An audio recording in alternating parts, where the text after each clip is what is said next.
O sea, Nacional aprovechó los errores de este equipo. Sí, jugaron bien, normal como lo hacen siempre. Es un equipo muy práctico, muy firme, muy seguro en todas sus líneas. Y más todavía cuando el rival le ofrece ventaja y nosotros le ofrecimos hoy, creo que en la mayoría de los goles, o al menos 2 de ellos, nosotros los propiciamos, pero ya pasó, partiremos ahora seguramente para otra situación. Es una lástima no perder esa posibilidad faltando todavía 5 fechas y ahora hay que buscar sumar bastante, lo más que podamos hasta el fin del campeonato. Francisco, tu equipo demostró hoy, como siempre, tratando de jugar al balón, mover mucho el balón. Pero debe ser preocupante para un técnico como vos que en todo el partido haya tenido una sola oportunidad clara de gol, ¿no? Es preocupante, uno de los factores, pero hay otra cosa mucho más profunda para analizar el partido de hoy que meramente no haber creado oportunidades de gol.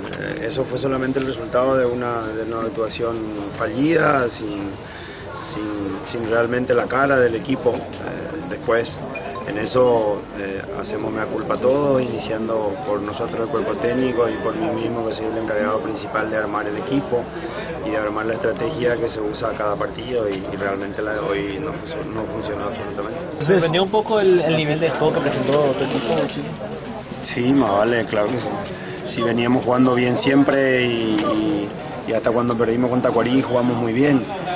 Hoy realmente no lo hicimos, lo charlaremos como lo hacemos siempre, cuando ganamos, cuando perdemos y mucho más cuando cometemos muchos errores de manera grupal, y seguramente buscaremos arreglar esas situaciones para el siguiente partido del domingo contra Libertad. Tenemos que levantar lo antes posible de esto, sabemos que duele mucho perder, más de la manera que perdimos, pero el equipo está fuerte. Ya a partir de mañana, que es el entrenamiento de la tarde, ya pensamos en el próximo rival, y obvio que errores infantiles como con Mirovina no tenemos que volver a cometer, porque nos pueden costar partido, y tenemos la idea todavía de sumar en 5 partidos que quedan como para entrar en una copa.